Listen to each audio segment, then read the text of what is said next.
Shri Venkateswara gold తాకట్టులో ఉన్న మీ బంగారాన్ని విడిపించి కొనబడును.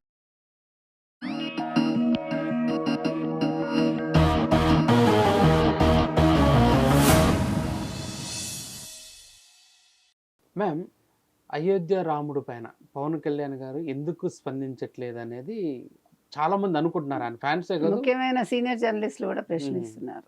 అది ఎందుకు అసలు పవన్ కళ్యాణ్కిను అయోధ్య రాముడికి తిరుమలకి సంబంధం ఏంటి? ఒక ప్రశ్న అడుగుతున్నా.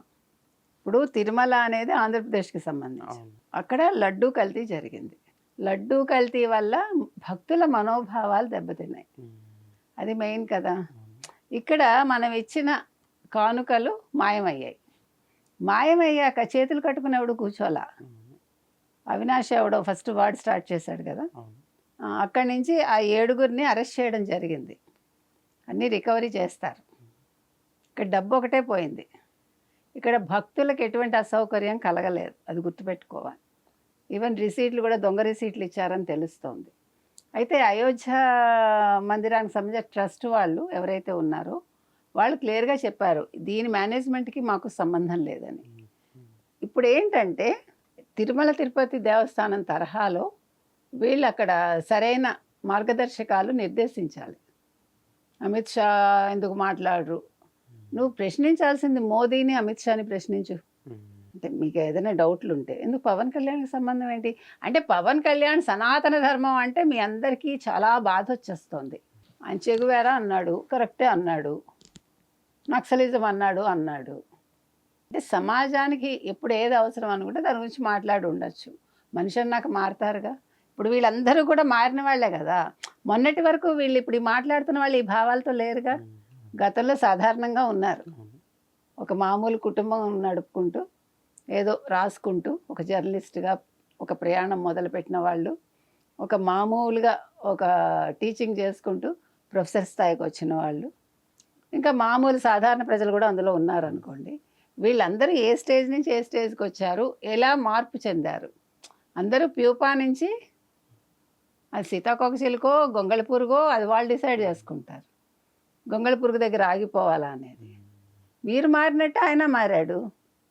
ఇప్పుడు మనిషి ఎదిగే కొద్దీ అనుభవాలతోటి మన ఆలోచన సరళి మారుతుంది.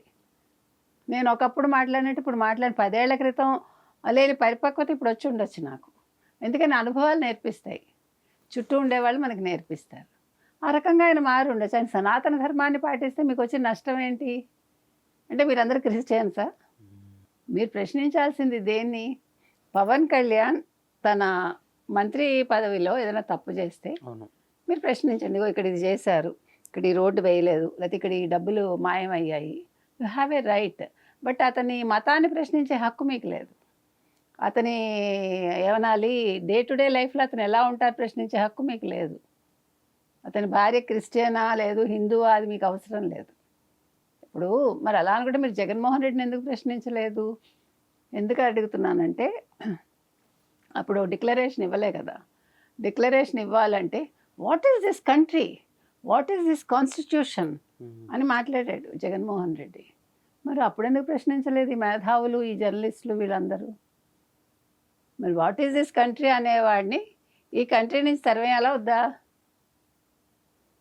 మాట్లాడితే మనం తమ్ముడు తనవాడైనా తగవు ధర్మంగా ఉండాలి. ధర్మరాజు చెప్తాడు కదా, తగవు ధర్మంగా ఉండాలి. ఇప్పుడు మీరైనా మీరు నా స్నేహితుడని నేను మిమ్మల్ని వెనకేసుకు రాకూడదు.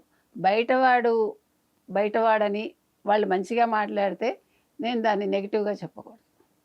సో ఎవరు తప్పు మాట్లాడినా మనం దాన్ని ప్రశ్నించాలి అంతవరకే. అంతేగాని నువ్వు ఈ మార్గంలో ఎందుకు వెళ్ళావు, నువ్వెవరు అడగటానికి? కాబట్టి ఇవాళ పవన్ కళ్యాణ్ అయోధ్య రాముడి గురించి అడగాల్సిన పని లేదు. ఎందుకంటే అక్కడ ఆల్రెడీ వాళ్ళు చూసుకుంటున్నారు.